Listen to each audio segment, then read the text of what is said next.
Happy Monday, everybody. I hope you all had a great weekend. Welcome back to the channel for the second Ask Me Anything episode of the 2021-22 NHL season. It's been a couple of weeks since the first episode, so obviously a lot of things have happened since then. We have a lot of new things to go over in this video. You guys asked a lot of great questions. Now, just as a quick heads up, in case you guys want a chance to get your comment featured in the next video, keep an eye out on the community tab. I'll say Saturday because I do plan on doing another episode of this next Monday. As always, huge thank you to everybody who took the time out of their day to go ahead and leave a question on the post for this video. I wish I could feature them all, but obviously that's not realistic. Just know I read every single one and I appreciate every one of you guys. With that all being said, let's go ahead and get started. The first question comes from Howard Sharp, who says, in the next 5 seasons, do you think Connor McDavid will at least once average under a point per game?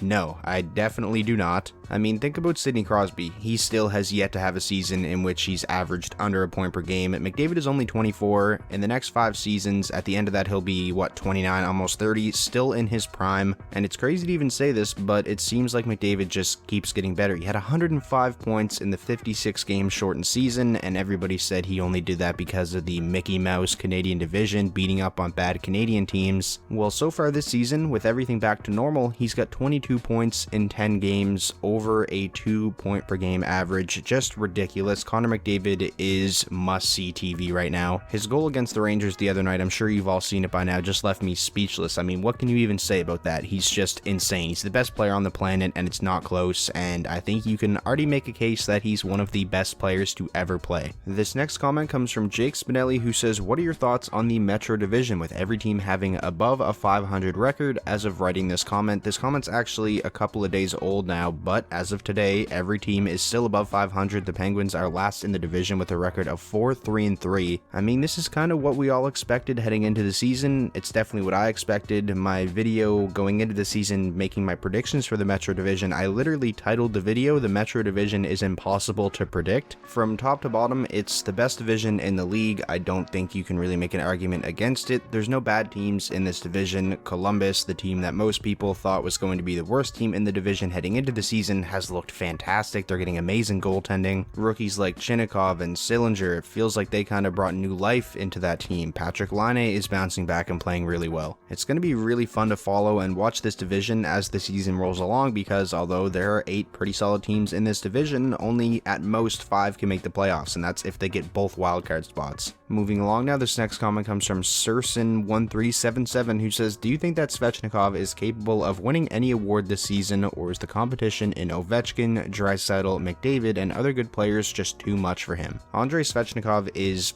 unbelievable. Probably goes first overall if you do a 2018 redraft. Maybe that's a video we have to do in the coming weeks. 21 years old, already one of the most elite wingers in the league. However, I do feel like the competition in the players that you named is probably a little bit too much. I mean, I feel like it's going to be pretty difficult for anybody else to win, say the Art Ross for an example, while McDavid and Draisaitl are tearing up the league for however many more years they do. I could maybe see Svechnikov having a couple of seasons in his career where he finishes top 3 in goals or something like that, but I'm not sure if I ever see him winning any major awards. He's an amazing player though. This next comment comes from Cletus Handigan, who says, with the fast start to Tarasenko's year, do you think this revamps his career, and do you think he will end up staying in St. Louis? At the very least, I'm gonna say he plays out his current contract as a member of the St. Louis Blues. I can't see them trading him, at least this year. I mean, things are going really well for the Blues. Tarasenko looks like prime Tarasenko. The Blues are in a position to contend once again. And although Tarasenko was one of the most talked about names throughout the offseason when it came to a potential trade, he was also left unprotected in the expansion draft. I never really got the impression that the relationship between him and the Blues was unsalvageable, similar to the Eichel situation, where I couldn't see a scenario at all where Eichel ever played another game for the Sabres. I believe the whole thing was Vladimir Tarasenko was upset with the team doctors on how they handled his multiple shoulder surgeries, so I'm sure he still feels that way, but I mean, winning and good performance fixes a lot of issues in most cases. Moving along now, this next question comes from Noah Quesnell, who says, Connor Garland and OEL have both been great. Do you think the Canucks won the trade? Personally, I think it's one of Benning's best trades ever. Well, the whole thing about this trade, even when it took place, was we kind of knew that this would probably look much better for the Vancouver Canucks in the short term, you know, ridding themselves of of all those bad contracts, Beagle, Roussel, Louis Eriksson, and bringing on a player like Connor Garland, who's fantastic, and a player like Oliver Ekman-Larsson, whose career did look like it was still salvageable, and it seems like that's the case. He's performed much better in Vancouver this season than he has in past seasons in Arizona, but Ekman-Larsson is still making north of $8 million for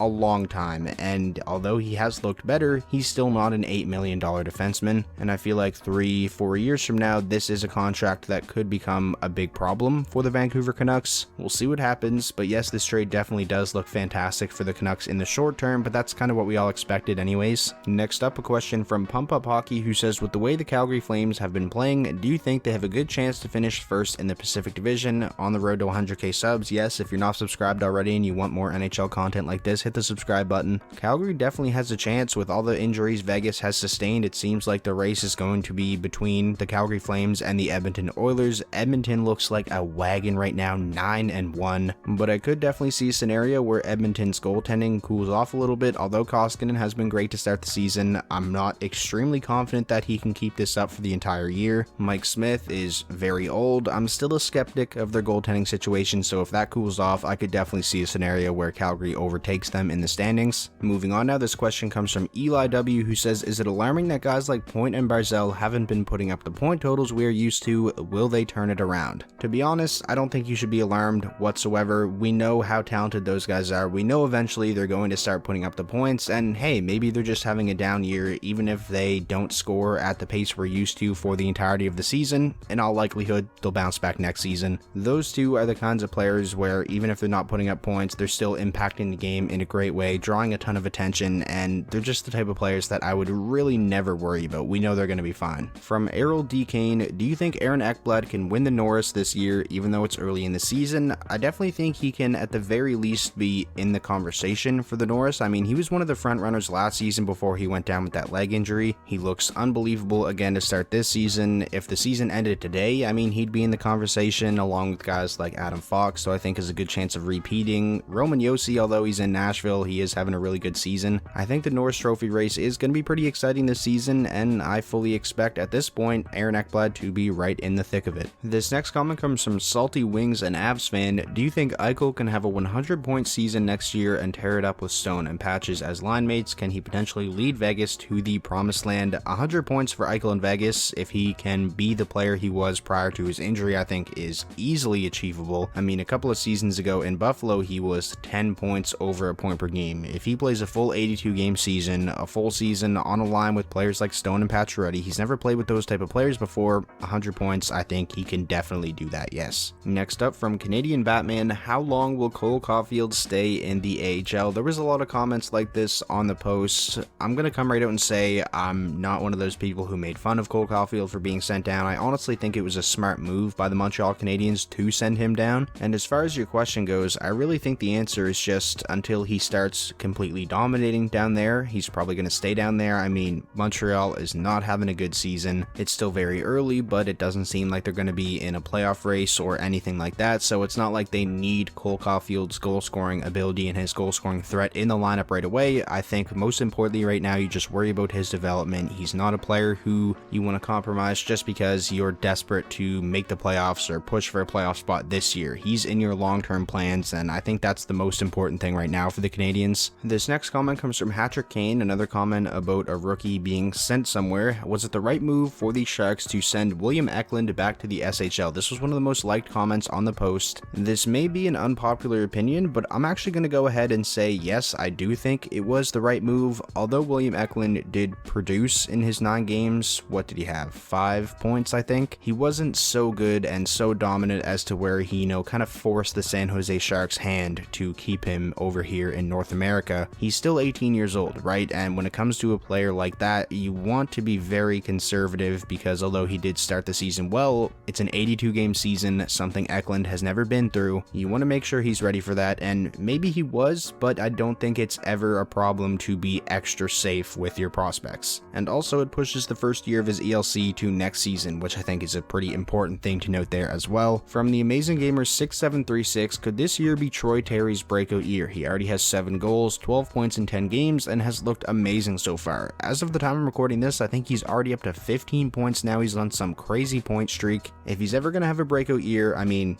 this is it. He's off to an amazing start to the season. He looks completely dominant. He's been far and away the best offensive player on the Anaheim Ducks, and that's a team that needed offense, so this is really big for them. Heading into last season, I actually predicted Troy Terry to lead the Ducks in scoring, so I was 1 year early on his breakout year. But yeah, Troy Terry looks unreal. The Ducks have such a bright future with him, Mason McTavish, Zegras, Drysdale, Max Comtois, the list goes on. Continuing on now, this next comment comes from Arch Stony Boy, who says Eichel has been given the timeline of 3 to 5 months and the team is optimistic he'll be back around early March. Do you think we see Eichel in a Golden Knights jersey during this regular season? At first, I didn't even think it was a possibility. Like in my video reacting and going over the trade, I kept saying when Eichel finally plays for Vegas next season, but based off of everything Eichel himself has been saying and everything the Golden Knights have been saying, it does seem like we will probably see Eichel in a Golden Knights jersey sometime this season. I mean, Eichel still wants to play in the Olympics, which I don't think that'll happen, but I mean, that tells you he wants to play this year at the very least. And now for the final comment of the video, this one comes from Joseph Zeta, who says, with the way they're playing and their current rosters, who has the better chance of making the playoffs, the Sharks or the Ducks? This is a tough one.